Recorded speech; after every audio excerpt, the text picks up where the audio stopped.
Hello friends, welcome to Force Educa 2.0। তো দেখো, এই ভিডিওতে আমি তোমাদের বলতে চলেছি ডব্লিউপি এবং কেপি কনস্টেবলের সবথেকে লেটেস্ট এবং সঠিক আপডেট। আর এছাড়াও তোমাদের ডব্লিউপি এবং কেপি কনস্টেবলের কবে পরীক্ষা হবে, কোন মাসে এবং কোন তারিখে, তার একটা প্রমাণ এবং স্কুল নোটিশের ব্যাপারে আমি তোমাদেরকে বলে দেবো। কারণ তোমরা জানো যে তোমাদের পরীক্ষা হওয়ার আগে স্কুলে একটা নোটিশ পাঠানো হয়, তো সেই নিয়েও আমি তোমাদের বলে দেবো। আর এছাড়াও এই ভিডিও পুরোটাই তোমাদের জন্য খুবই ইম্পর্টেন্ট, কারণ দেখো ফার্স্টে দেখো লেখা আছে শেষ এই 2 মাস। তোমাদের 2 মাস থেকে কিছুটা দিন বেশি টাইম আছে পরীক্ষা হওয়ার। সেটা কতদিন টাইম আছে সেটা আমি ভিডিওর মধ্যেই বলে দিচ্ছি।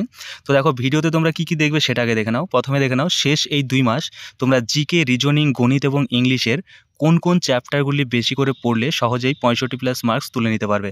দেখো, তোমাদের 2 মাস থেকে আর কিছুদিন বেশি টাইম আছে। যাদের প্রিপারেশন এখনও কমপ্লিট হয়নি তাদের কিন্তু এই কয়েকটা দিনে ফুল প্রিপারেশন করা কিন্তু সম্ভব নয় যদি তোমরা সব কিছু পড়তে যাও। তো সেই জন্য আমি তোমাদের কিছু কিছু চ্যাপ্টার লিস্ট করে রেখেছি, যেটা আমি ভিডিওতে দেখিয়ে দেবো তোমাদেরকে। আমি লিস্ট করে রেখেছি যাতে ভুল না হয় বা এড়িয়ে না যায়। তো তোমরা ভিডিওটা পুরোটা দেখবে, তাহলে বুঝতে পারবে যে কোন কোন চ্যাপ্টারগুলো আমি বলেছি সেই চ্যাপ্টারগুলো তোমরা মনোযোগ দিয়ে কমপ্লিট করবে। তাহলে খুব সহজেই তোমরা অল্প পড়েই কিন্তু বেশি নাম্বার তুলতে পারবে। তারপর দেখো, ডব্লিউপি এবং কেপি কনস্টেবল, ডব্লিউবিপি এবং কেপি কনস্টেবলের পরীক্ষা কবে হবে সেটা আমি বলে দেবো। তারপর দেখো, বাকি সমস্ত পুলিশ পরীক্ষাগুলির সঠিক আপডেট, অর্থাৎ যে এসআই পরীক্ষা আছে সেগুলোর সঠিক আপডেট আমি তোমাদের দিয়ে দেবো, বা ডব্লিউপি যে ওয়ার্ডার আছে জেল পুলিশ সেটারও আপডেট দিয়ে দেবো। তারপর দেখো, বিগত 3 বছর ডব্লিউপি কনস্টেবল পরীক্ষার কাট অফ কত ছিল। দেখো, তোমাদের কত সেভ স্কোর বা কত তোমরা নাম্বার টার্গেট রাখবে সেটা তোমাদেরকে জানতে হলে পারে আগে তোমাদের বিগত 2 থেকে 3 বছরের কাট অফ তোমাদেরকে কিন্তু আগে ফলো করতে হবে। এটা বলছে না যে তোমরা একদম এক্স্যাক্ট নাম্বার কত কাট অফ যাবে সেটা বলতে পারবে, সেটা কেউই বলতে পারবে না। তবে একটা অনুমান করতে পারবে যে আমাকে কত নাম্বার তুললে আমি সেভ হতে পারবো। তো সেটা অনুমান করার জন্য তোমাদের বিগত 2 থেকে 3 বছরের কাট অফ কিন্তু দেখতে হবে, যে কত ভ্যাকান্সি ছিল, কী হারে কাট অফ বেড়েছে সেটা আগে দেখতে হবে। তো সেই নিয়ে আমি একটা অ্যানালাইসিস করে দেবো। এই ভিডিওতে আমি অ্যানালাইসিস করে রেখেছি, সেটা আমি তোমাদের দেখিয়ে দেবো। তারপর দেখো, এবছর তোমাদের কত নম্বর টার্গেট রাখা উচিত। এবছর তোমাদের যে ভ্যাকান্সি আছে সেটার জন্য তোমাদের কত নম্বর টার্গেট রাখা উচিত সেটা আমি তোমাদের জানিয়ে দেবো, মেল এবং ফিমেল উভয়ের। তারপর দেখো, সেফ স্কোর কত যেতে চলেছে, কত নম্বর পেলে তোমরা 100% চাকরিটা পাবে, সেই একটা সেভ স্কোর আমি তোমাদের এখানে জানাবো। তারপর দেখো, কেপি কনস্টেবল পরীক্ষা 16 ফেব্রুয়ারি কি হবে? কারণ তোমরা জানো সোশ্যাল মিডিয়াতে এবং কর্মসংস্থান পত্রিকাতেও একটা ডেট দেওয়া হয়েছিল যে 16ই ফেব্রুয়ারি নাকি কেপি কনস্টেবল পরীক্ষা হবে। এটা হবে না, 100% হবে না, কারণ সেদিন মাধ্যমিকের পরীক্ষা আছে। দেখো, ডিটেলস ভিডিও শুরু করার আগে প্রথমেই তোমাদের আমি একটা ইনফরমেশন দিয়ে দিই এই ওবিসি সংক্রান্ত। দেখো, প্রথমেই বলি, ওবিসি সংক্রান্ত সমস্যা খুব শীঘ্রই মিটতে চলেছে। গত 7ই জানুয়ারি 2025 তারিখে সুপ্রিম কোর্টে ওবিসি কেসের একটি হিয়ারিং ছিল। সেখান থেকে জানা গিয়েছে যে পশ্চিমবঙ্গ সরকারের দায়ের করা এই ওবিসি সংক্রান্ত আবেদনটির চূড়ান্ত শুনানির জন্য পরবর্তী 28 এবং 29শে জানুয়ারি 2025 এই দিনটি ধার্য করা হয়েছে। অর্থাৎ সামনে 28 এবং 29শে জানুয়ারির যে দিনটি, সেখানে কিন্তু তোমাদের চূড়ান্ত ফল জানিয়ে দেবে বলে সুপ্রিম কোর্ট কিন্তু 7ই জানুয়ারি ঘোষণা করে দিয়েছে। তারপর দেখো, পশ্চিমবঙ্গ রাজ্য সরকারের পক্ষ থেকে সিনিয়র অ্যাডভোকেট কপিল সিব্বাল পরবর্তী শিক্ষাবর্ষ শুরু হওয়ার আগে বিচারপতি বেঞ্চকে চূড়ান্ত সিদ্ধান্ত নেওয়ার জন্য অনুরোধ করেছিলেন, এবং বিচারপতি বেঞ্চ আশ্বাস দেন যে খুব তাড়াতাড়ি এই সমস্যার সমাধান নেওয়া হবে। আর সেই ডেটটা জানিয়েছে কিন্তু এই 28 এবং 29শে জানুয়ারি। অর্থাৎ এই ডেটে কিন্তু তোমাদের ওবিসি সংক্রান্ত যে সমস্যা সেটা কিন্তু মিটে যাচ্ছে। অর্থাৎ জানুয়ারি মাসের শেষের দিকে যদি এই সমস্যার নিষ্পত্তি হয় তাহলে পশ্চিমবঙ্গ পুলিশের পরীক্ষাগুলি খুব শীঘ্রই শুরু হতে চলেছে। তবে সেটা কবে শুরু হতে চলেছে সেটাও আমি বলে দিচ্ছি। তো দেখো, তবে 16ই ফেব্রুয়ারি কলকাতা পুলিশ কনস্টেবলের যে পরীক্ষা নিয়ে সোশ্যাল মিডিয়াতে একটা বিভ্রান্তি ঘুরে বেড়াচ্ছে, এর কোনো ভিত্তি নেই। এছাড়া 10ই ফেব্রুয়ারি 2025 থেকে 22 ফেব্রুয়ারি 2025 পর্যন্ত ডব্লিউবিবিএসি বোর্ডের মাধ্যমিক পরীক্ষা রয়েছে। সুতরাং 16ই ফেব্রুয়ারি কোনো পুলিশ পরীক্ষা হবে না, এটা 100%। তারপর দেখে নাও, এছাড়াও 2 মার্চ 2025 থেকে 18ই মার্চ 2025 পর্যন্ত কিন্তু উচ্চ মাধ্যমিকের পরীক্ষা রয়েছে। অর্থাৎ 25 মার্চ পর্যন্ত, তোমার এখন থেকে 25 মার্চ পর্যন্ত কিন্তু কোনো পুলিশ পরীক্ষা হবার কোনো সম্ভাবনা নেই। এরপর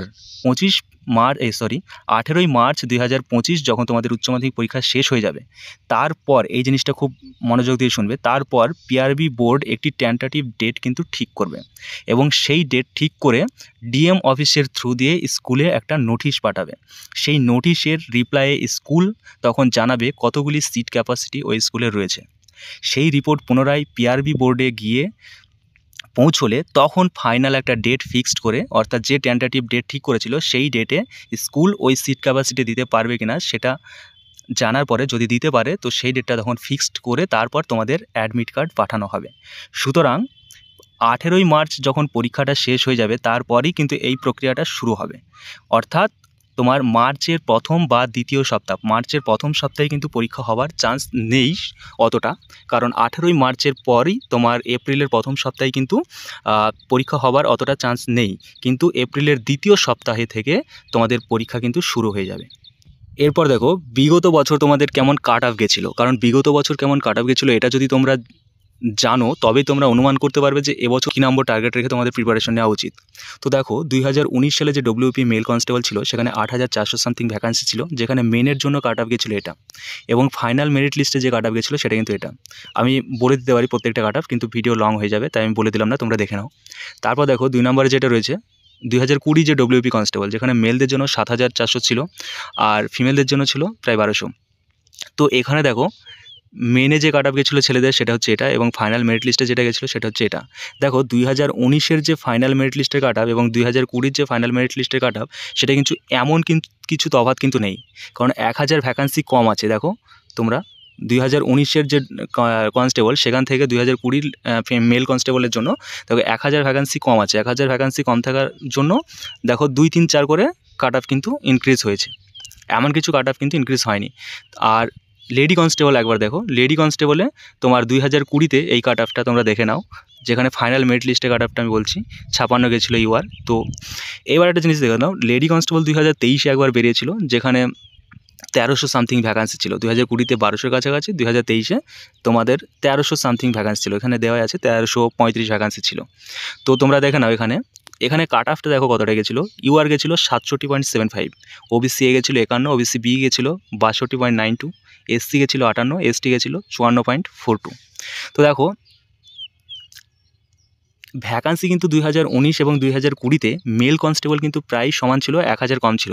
তো 1000 কম থাকার জন্য কাট অফ দেখো প্রায় সমতুল্য গেছিলো, 2-3 করে ইনক্রিজ হয়েছিল। কিন্তু 2020 যে লেডি কনস্টেবল ছিল সেখানে যে কাট অফ গেছিলো সেখান থেকে প্রায় 10 নাম্বার করে কিন্তু ইনক্রিজ হয়েছে, 8 থেকে 10 নাম্বার করে কিন্তু ইনক্রিজ হয়েছে 2023 লেডি কনস্টেবলে। ভ্যাকান্সি কিন্তু বরং বেড়েছে, কমেনি তারপরেও। তো এটার একটা আলাদা কারণ আছে কেন বেড়েছে, সেটা অনেকে হয়তো জানো, সেটা নিয়ে আমি আর ভিডিওতে কিছু বলছি না। তো সেই কারণ তোমরা আশা করতে পারো যে এবছর সেরকম কোনো ঘটনা ঘটবে না। তো এবছর তোমাদের ভ্যাকান্সিও আছে কিন্তু 3500 প্লাস, আশা করি 3500 প্লাসই আছে। তো দেখো 2023-এর কাট অফ লেডি কনস্টেবলে তোমরা কিন্তু এটা মাথায় ঢোকাবে না, এটা বাদ দিয়ে দাও, এটা একটা দুর্ঘটনার জন্য কাট অফটা অনেকটা ইনক্রিজ হয়েছিল। কিন্তু 2020 সালের যে লেডি কনস্টেবল এই দিকে তোমরা একবার নজর দাও, যে এখানে 1200 ভ্যাকান্সির জন্য কেমন কাট অফ গেছিলো, আর এবছর তোমাদের আছে কিন্তু 3500 প্লাস ভ্যাকান্সি। তো 3500 প্লাস ভ্যাকান্সির জন্য কেমন কাট অফ যেতে পারে তো সেটা আমি বলে দিচ্ছি। তার আগে এক নজরে দেখে নাও যে তোমাদের কোন কোন চ্যাপ্টারগুলি এই কয়েকটা মাসে তোমাদের কোন কোন চ্যাপ্টারগুলি মেন ফোকাস রাখা উচিত। মেনলি যে চ্যাপ্টারগুলো তোমরা ফোকাস রাখলে তোমরা অল্প পড়াশোনা করেই একটু বেশি নাম্বার তুলে নিতে পারবে, সেই চ্যাপ্টারগুলো তোমাদের আগে আমি বলে দিচ্ছি। তারপর আমি তোমাদের বলে দেবো যে এবছর তোমাদের টার্গেট রাখা উচিত কত নম্বর। তো চলো দেখা যাক, শেষ এই 2 মাস বা 2 মাসের কিছুটা বেশি টাইম আছে, এই টাইমে তোমরা জিকে, রিজনিং, গণিত এবং ইংলিশের কোন কোন চ্যাপ্টারগুলি তোমরা বেশি করে পড়লে সহজেই 65 প্লাস মার্কস তুলে নিতে পারবে। তো গণিত থেকে আমি সেই চ্যাপ্টারগুলো বলে দিচ্ছি। গণিতে দেখো প্রথমে আছে ভগ্নাংশ। ভগ্নাংশ প্র্যাকটিস করা লাগে না, এটা সবাই মোটামুটি জানে। তারপর দেখো লসাগু গসাগু, তারপরে আছে অনুপাত সমানুপাত, মিশ্রণ, শতকরা, সরল ও জটিল সুদ, লাভ ও ক্ষতি, সময় ও কার্য। আর পরিমিতি থেকে আমি বিশেষ করে বলে দিচ্ছি, কারণ হচ্ছে পরিমিতি সবাই কিন্তু ভয় পায়। পরিমিতি নামটা শুনলেই 80% স্টুডেন্ট আছে যারা আর প্র্যাকটিস করে না, বলে থাক আমি পরিমিতির নাম্বার আমার চাই না, বাকি নাম্বারটা হলেই হবে। কিন্তু এইটাই সবাই ভুল করে, কারণ পরিমিতি হচ্ছে সব থেকে রিজনিংয়ের থেকেও সহজ একটা চ্যাপ্টার। নামটা শুনে হয়তো তোমরা ভয় পাও, কিন্তু পরিমিতি হচ্ছে রিজনিংয়ের থেকেও সহজ একটা চ্যাপ্টার। আর এই পরিমিতি থেকে একদম বেসিক যে ম্যাথগুলো হয় সেগুলোই কিন্তু ডব্লিউবিপি কনস্টেবল বলো বা এসএসসি জিডি কনস্টেবল বলো, এগুলোতে কিন্তু পরিমিতি থেকে একদম বেসিক অঙ্কগুলোই কিন্তু দেয়। এবার পরিমিতি থেকে তোমরা কোন কোন চ্যাপ্টারগুলো ফলো করবে আমি বলে দিচ্ছি। দেখো ত্রিভুজ ফলো করবে, চতুর্ভুজ ফলো করবে, বৃত্ত ফলো করবে। এই ত্রিভুজ, চতুর্ভুজ আর বৃত্ত এই 3টি চ্যাপ্টারের যে বেসিক নিয়মগুলো আছে, বেসিক যে ফর্মুলাগুলো আছে সেগুলো তোমরা মুখস্থ করে নেবে। দেখো বেসিক 3-4টে ফর্মুলা যদি তুমি মুখস্থ করে নাও তো বাকি ফর্মুলাগুলো তোমরা কিন্তু নিজেরাই তৈরি করে নিতে পারবে। তো তোমরা তার জন্য আগে তৈরি করে নেওয়ার জন্য প্রথমে কিন্তু তোমাদেরকে পড়তে হবে এই নিয়মগুলো। তোমরা পড়লেই তো আমরা অটোমেটিক বুঝে যাবে যেহেতু অনেক সহজ, এটা নিজেরাই তৈরি করে নেওয়া যায়। তো সেইগুলো তোমরা প্র্যাকটিস করবে, একদম বেসিক নিয়মগুলো। তারপর দেখো রিজনিং যেটা আছে, রিজনিংয়ে সংখ্যা শ্রেণী, বর্ণ শ্রেণী, গাণিতিক যে জিআই আছে, দিক নির্ণয়, রক্ত সম্পর্ক, ভেন ডায়াগ্রাম, জ্যামিতিক চিত্র গণনা, বিবৃতির সিদ্ধান্ত, লুপ্ত সংখ্যা নির্ণয়, ডিকশনারি অনুযায়ী সাজানো ইত্যাদি। এবার জিকে থেকে দেখে নাও ইতিহাস, ভূগোল এবং ভারতের সংবিধান। এই 3টে সাবজেক্ট কিন্তু বাদ দেওয়ার কোনো জায়গা নেই। এই 3টে সাবজেক্ট কিন্তু একদম ডিটেলস পড়তে হবে, কারণ সবথেকে বেশি কোয়েশ্চেন কিন্তু তোমরা এই 3টে সাবজেক্ট থেকেই পাবে। তারপর দেখো এই 3টে বিষয়ের সবথেকে বেশি করে জোর দিতে হবে। এছাড়াও কারেন্ট অ্যাফেয়ার্স তোমরা জানো তোমাদের 3 থেকে 4টে কারেন্ট অ্যাফেয়ার্স মিনিমাম থাকে। এবার কারেন্ট অ্যাফেয়ার্স থেকে তোমরা কী পড়বে? দেখো কারেন্ট অ্যাফেয়ার্স থেকে তোমরা বিগত 6 মাসের পেপারের যে একদম হেডলাইনগুলো থাকে সেগুলো সবথেকে মেনলি জোর দিয়ে পড়বে, কারণ একদম ভিতরে গভীরে যে কারেন্ট অ্যাফেয়ার্স সেগুলো কিন্তু তোমাদের দেবে না, কনস্টেবলে একদম বেসিক থেকেই দেয়। তারপর দেখো স্ট্যাটিক জিকে থেকে কী পড়বে? স্ট্যাটিক জিকে থেকে তোমরা পড়বে খেলাধুলা ও পুরস্কার, সীমারেখা, প্রথম পুরুষ এবং প্রথম মহিলা ইত্যাদি এগুলো।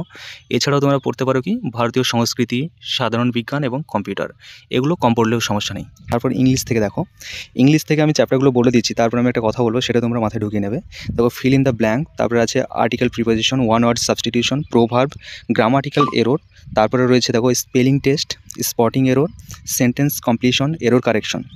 দেখো এইগুলো তোমরা পড়বে, কিন্তু তাছাড়া আমি একটা কথা বলছি। দেখো ইংলিশ থেকে তোমরা প্রথমেই মাস্টার অফ টেন্স এই বইটা একবার সুন্দর করে ঝালিয়ে নেবে। তারপর শুধু ইংরেজি বই না পড়ে যে কোনো একজন ভালো শিক্ষকের নোটস তোমরা ইংলিশের জন্য পড়তে পারো, কারণ ইংলিশ থেকে যদি তোমরা মনে করো যে তোমরা বই পড়ে কমপ্লিট করবে তাহলে কিন্তু তোমরা কমপ্লিট করতে পারবে না, কারণ ইংলিশে বইতে প্রচুর প্রশ্ন, প্রচুর চ্যাপ্টার, প্রচুর নোটস রয়েছে যেগুলো তোমাদের এত তাড়াতাড়ি শেষ করা সম্ভব নয়। তাছাড়া আমাদের ওয়েস্ট বেঙ্গলের স্টুডেন্ট মানে তারা ইংলিশে ভয় পায় 99% স্টুডেন্টই। তো সেই জন্য আমি তোমাদের এই পরামর্শটা দেবো যে তোমরা একজন ভালো শিক্ষকের নোটস নাও। দেখো তারা কিন্তু খুব বেশি নোটস দেবে না, তো সেগুলো তোমরা পড়লে কিন্তু অল্প দিনে শেষ করতে পারবে না। এবার দেখো তোমাদের এবছর কনস্টেবল এবং লেডি কনস্টেবলের কেমন নম্বর টার্গেট রাখা উচিত। তো কাট অফ তো বলা সম্ভব নয়, কিন্তু তোমরা কত নম্বর টার্গেট রেখে পড়াশোনা করবে, কত নম্বর টার্গেট রাখবে সেটা একটা অনুমান করা যেতে পারে। তো সেই টার্গেট নম্বরটা আমি তোমাদের এবার বলবো যে এই নম্বরটা তোমরা টার্গেট রাখলে তোমরা পরীক্ষার হলে অনায়াসে পাস করতে পারবে, বা তোমাদের জন্য সেভ স্কোর এত। তো সেটা একবার দেখে নাও। কনস্টেবলদের জন্য অর্থাৎ মেল কনস্টেবলদের জন্য তোমরা ইউআর এবং ওবিসি ক্যাটাগরি যারা আছো তারা কিন্তু তোমরা 60+ নম্বর কিন্তু টার্গেট রাখবে।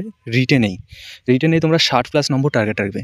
তোমরা জানো যে 60 যখন তোমরা টার্গেট রাখবে তখন কিন্তু তোমাদের 60 নম্বর আসবে না, তোমরা যা টার্গেট রাখবে তার থেকে কিন্তু 3-4 নম্বর কম হয়ে যাবে। যদি খুব ভালো করে প্রিপারেশন নাও টার্গেট যে নাম্বারটা থাকে তার থেকে কিন্তু 2-3 নম্বর কম হয়ে যায়।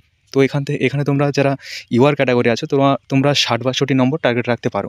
তো সেখানে 60-এর কাছাকাছি যদি তোমরা পেয়ে যাও তোমরা একদম 100% সেফ জোনে থাকবে। আর ইউআর এবং ওবিসি বি ক্যাটাগরি বাদ দিয়ে যে ক্যাটাগরিগুলো আছো ওবিসি এ, এসসি, এসটি, তোমরা কিন্তু 55+ নম্বর টার্গেট রাখো। 55+ নম্বর টার্গেট রাখো। আর যারা এসটি আছে তারা যদি 50 নম্বর টার্গেট রাখে তবুও তাদের জন্য একদম 100% সেফ জোন, যারা এসটি ক্যাটাগরি মেল আছে। এবার দেখে নাও লেডি কনস্টেবলে কত মানে টার্গেট রাখবে। এটা তো বিগত বছরে কাট অফ, কিন্তু কত টার্গেট রাখবে সেটা আমি তোমাদের একবার বলে দিচ্ছি। দেখো লেডি কনস্টেবলে আমি তোমাদের এমন কিছু বলবো না, তোমাদের প্রচুর ভ্যাকান্সি আছে এবছর। তো লেডি কনস্টেবলে তোমরা 2020-তে তোমাদের যে কাট অফটা গেছিলো তোমরা এই কাট অফটা টার্গেট রেখে কিন্তু পড়াশোনা করতে পারো। 2020-তে যে কাট অফটা গেছিলো এই কাট অফটা টার্গেট রেখে কিন্তু তোমরা পড়াশোনা করতে পারো। তবে মেনে তোমরা এই যে কাট অফটা 2020-তে গেছিলো এর থেকে কিছুটা 2-5 করে নম্বর তোমরা বেশি রাখার চেষ্টা করবে। মেনে এর থেকে 5 নম্বর করে তোমরা বেশি রাখার চেষ্টা করবে। প্রত্যেকটা ক্যাটাগরিতে যেমন কাট অফ গেছিলো 2020-তে মেনে, তার থেকে তোমরা 5 নম্বর করে বেশি রাখার চেষ্টা করবে, কিন্তু তোমাদের কাট অফ ওভারঅল এরকমটাই হয়তো যাবে।